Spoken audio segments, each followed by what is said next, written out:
चाय भले ही पी लेना, लेकिन भूल करके भी सुबह खाली पेट चाय मत पीना, यानी बेड टी। ये बहुत नुकसानदायक है। किस तरह से, मैं पूरा गाइड करूंगा, डीप जा करके आपको बारीक बारीक चीज़ें बताऊंगा, जिसके बाद आप कहेंगे अच्छा ये तो हमने कभी सोचा ही नहीं।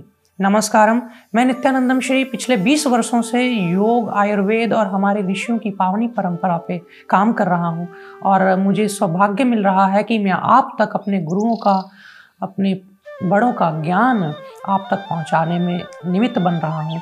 तो मैं कह रहा था कि चाय, हालांकि इसमें बहुत सारे ऐसे एसिड्स हैं जो कि आपके स्टमक के अंदर जाकर के गैस्ट्रिक ट्रबल क्रिएट करते हैं, गैस बनाते हैं। ये बहुत अच्छी चीज़ नहीं है। क्यों? क्योंकि ये खुश्क तासीर की है। हालांकि इसमें कोई लोग दूध डाल करके पीते हैं तो कुछ ना कुछ ये ठीक लगती है, स्वादिष्ट है।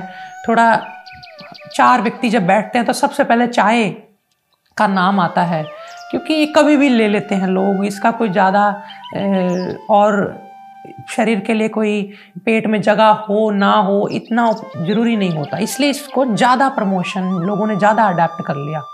लेकिन क्या आपको पता है कि इसमें जो एसिडिक तत्व होते हैं, वोलाटाइल, थिन, कार्बोलिक एसिड, तो ये सारे के सारे जो हैं, ये अगर सुबह आप पीते हैं खाली पेट तो रात भर पेट बिल्कुल रेस्ट में था। सुबह जाते ही पेट की लाइनिंग, जो कि बड़ी नाजुक होती है, बड़ी कोमल होती है, उस पे जाके जब चाय लगती है तो आपके बहुत सारे स्टमक की लाइनिंग के सेल्स, जो कि खाना पचाने, गैस्ट्रिक जूस को रिलीज करने में काम आते हैं, उन पे जाके अटैक करते हैं, तो वो बंद हो जाते हैं। इसलिए आपको अरुचि हो जाती है, भूख कम लगती है। आपको तीखी भूख, खाना देखते ही ऊपर टूट पड़ने वाली भूख, ये खत्म ही हो जाती है। आपको लगता है शायद मैं ज़्यादा व्यायाम नहीं करता या दौड़ भाग कम करता इसलिए ऐसा है, लेकिन ऐसा नहीं है। इसके पीछे चाय का भी एक रोल है। और दूसरा जो है कि जो सुबह सुबह ही आपने चाय ले ली, सबसे पहले सुबह, रात को पेट रेस्ट कर रहा होता है और सुबह उसको बहुत ज़्यादा, उसके पास एनर्जी होती है कुछ ताकतवर चीज़ पचाने की।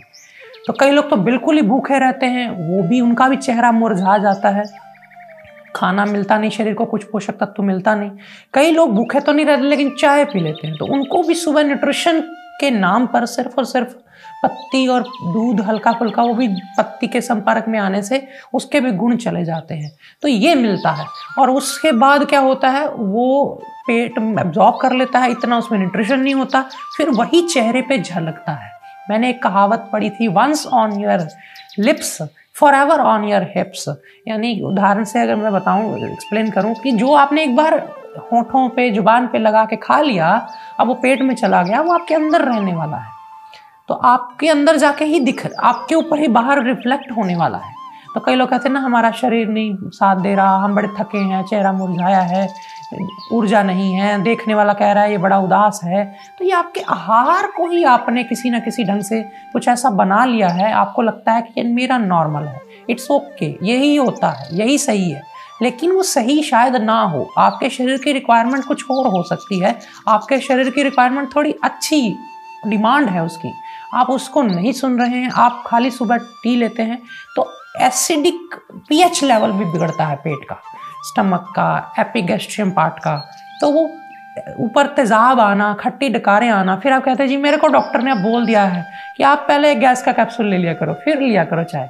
ये भी एक कहीं ना कहीं ये वो हो गया हाथी जैसा स्नान, एक तरफ नहा लिया, एक तरफ फिर मिट्टी धूल उड़ेल ली। तो एक तरफ आप अपने आप को कोई अच्छी आयुर्वेदिक चीज ले रहे हैं, कोई आंवला पी रहा है, कोई एलोवेरा पी रहा है, उन चीज़ों का फ़ायदा भी लेना चाह रहा है, ऊपर से फिर एक चाय पी रहा है। तो ये बेड टी को बिल्कुल अवॉइड करें, मैं कहना चाहूँगा। इसकी जगह पे सुबह आप, मैंने अभी बोला आंवला एलोवेरा पिए, आप कोई ठंडाई बना करके पिए।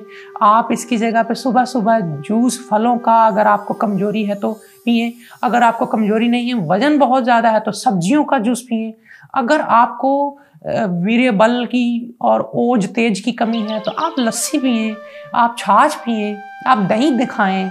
खाली पेट दही खाने से इतने अंदर हेल्दी बैक्टीरिया जाते हैं, लैक्टोबैसिलस, कि वो सारी रात भर की, जैसे आपने रात को कई बार आपने अपना शैंक जिसमें बर्तन धोते हैं उसको छोड़ देते हैं, सुबह उसको देखते हैं जाके उसमें बदबू आ रही होती है, रात को खाना फर्मेंट हो गया, उसके अंदर पड़ा पड़ा कुछ कण वो गैस बनाने लगे, बदबू पैदा करने लगे। वही चीज़ पेट में भी होती है, वही चीज़ आंतों में भी होती है। तो जब सुबह दही खा लेते हैं खाली पेट, सिर्फ वर्षा ऋतु छोड़ के, बरसात में नमी वाली चीज़ नहीं देनी है, दही नमी वाली होती है। इसलिए बाकी सर्दी हो या गर्मी हो, दही लिया जा सकता है। भले ही दही की तासीर गर्म है, लेकिन गर्म तर है, इसलिए ये गर्मी नहीं करता।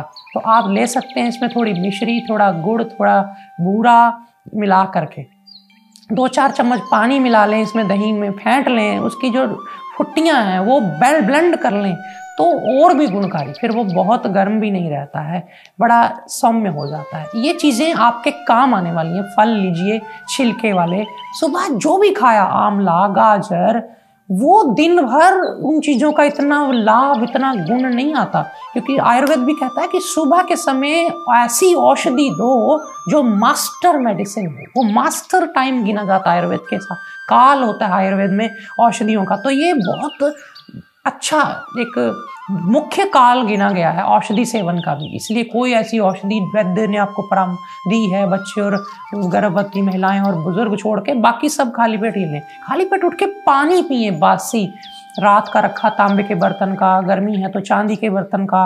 अगर आवाज़ तुतलाती है या बहुत बच्चे लंबे नहीं हो रहे तो शंख में भर के पानी पिलाएं। ये सब चीज़ें करें। और अगर निमोनिया है या अल्सर है तो फिर खाली पेट पानी ना दें उनको। खाली पेट थोड़ा बहुत छाछ पीनी चाहिए। अगर किसी को अल्सर है तो नमकीन छाछ ली जा सकती है। ये चीज़ें मैंने आपको इसलिए बताई कि आप चाहे एक चीज़ है, माना कि बहुत अच्छी लगती है आपको, ठीक है, कभी आप 4 लोगों में बैठे हैं, आप बिल्कुल रिजिड नहीं होना चाहते, आप मुझे इतना भी रिजिड स्ट्रिक्टली नहीं फॉलो कर सकते, आपकी अपनी मर्जी है, लेकिन सुबह की अवॉइड कर लीजिए, क्योंकि उससे फिर आपके पेशाब के साथ ही आपके ब्लैडर तक से, यूरिनरी ब्लैडर तक से अंदर की लाइनिंग के सेल्स, जो बॉडी का पार्ट है असल में, वो निकलता है। जैसे आपने कभी देखा होगा, आपने कोई ज़्यादा तेजाबी चीज़ खा ली, एसिडिक चीज़ खा ली, तो आपके मुंह के अंदर का मांस उतरने लग जाता है ना। इसी तरह जब आप चाय सुबह सुबह रोज लेते हैं तो आपके आंतों के अंदर से, आपके पेट के अंदर से, कहीं ना कहीं से, यूरिनरी ब्लैडर से लास्ट तक उसकी एसिडिटी जहाँ जहाँ जाती है वो मांस उतरता है, सेल्स डैमेज होते हैं, आपके चेहरे की झुर्रियाँ, रिंकल्स जल्दी आते हैं। तो मैं चाहता नहीं हूँ कि आप जल्दी बूढ़े हों। मेरे को खुशी होगी जब आप लोगों को प्राउड से कहें कि भाई हम तो इतनी उम्र के हैं, और लोग आपको कहें अच्छा आप तो लगते ही नहीं। ये चीज़ मेरे मन में है, इसलिए मैंने आपको आज गाइड किया चाय के बारे में। मैं अंत में फिर कह दूँ, bad T is bad T, इसको ध्यान में रखें। और जितना हो सके दूध, फल, छाछ, घी, मक्खन, ठंडाई, सत्तू मैं बहुत पसंद करता हूँ। चने के मीठे भी बन जाते हैं, नमकीन भी बन जाते हैं। जौ के सत्तू, इनको आप मथ करके पी सकते हैं। कभी कभी आप खीर जैसी पतली पतली, उसका पानी ठंडा आप ले सकते हैं। अलग अलग एक्सपेरिमेंट हैं। जूस भी एक फ्रूट का नहीं है, 200 हैं भगवान के दिए हुए।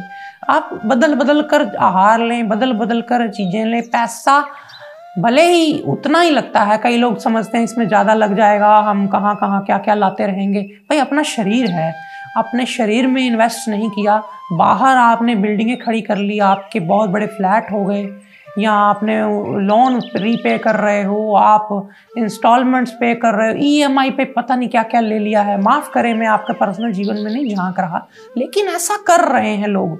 तो अब जब हम कहते हैं कि थोड़ा सा आप सुबह उठ के फल खा लें, बदल बदल के खा लें, तुरंत नीचे कमेंट्स में कह देंगे कि भाई हमारे पास इतना पैसा थोड़ी है आपकी तरह फालतू का, जो आप ऐसे भाषण देते रहते हो, हम नहीं कर सकते। अरे भाई किसने कहा है कि ऐसा करना? सुबह उठ के भुने हुए चने ले लो, अगर कफ जुकाम है तो। नहीं तो आप भिगो लो चने, 1 मुट्ठी, आधी मुट्ठी, वही सुबह उठ करके पहले आहार के रूप में लो। खजूर वाला दूध लो, कुछ ऐसी चीज़ें लो, आपको दिखेगा कुछ दिनों में, नहीं तो कुछ हफ्तों में ही सही, नहीं तो कुछ महीनों में ही सही। शरीर में जो भी आप डालते हैं वो शुरू में लगता होगा कि नहीं लग रहा, लेकिन जब आप पूरी ज़िंदगी को एक सिस्टमेटिक वे देते हैं, एक रास्ता, एक ढंग देते हैं, तो हर चीज़ अपना असर दिखाती है, दिखता है। आपको बहुत सारी शुभकामनाएं। मेरी खुद की बनाई हुई कुछ आयुर्वेदिक प्रोडक्ट्स, कुछ ऐसे उत्पाद जो मैं बहुत गहराई में रिसर्च करके बहुत प्योरिटी से उम्दा क्वालिटी के बनाता हूँ। वो हैं आनंदम आयुर्वेद के नाम से उपलब्ध। आप उन्हें www.sanskritibazaar.com पर जाकर के ज़रूर एक बार आजमा कर देखें। आंवला तेल है जो कि आपको, आंवला तेल ही नहीं, उसमें और भी कई ऐसी औषधियाँ मिली हुई हैं उसमें, जो कि उसको एक संपूर्ण तेल बनाती हैं। हर उम्र का बच्चा, बड़ा, हर व्यक्ति लगा सकता है। इसी तरह से उसमें कई ऐसी औषधियाँ हैं जीवन को बचाने के लिए, और भी मैं बनाता ही रहूँगा, क्योंकि आप इसको आजमाएं और मेरे को उसकी फीडबैक भी दें, और भी इसको हम आगे बढ़ाएं आयुर्वेद को मिल करके। आपने मुझे सुना, उसके लिए बहुत बहुत धन्यवाद। नमस्कार।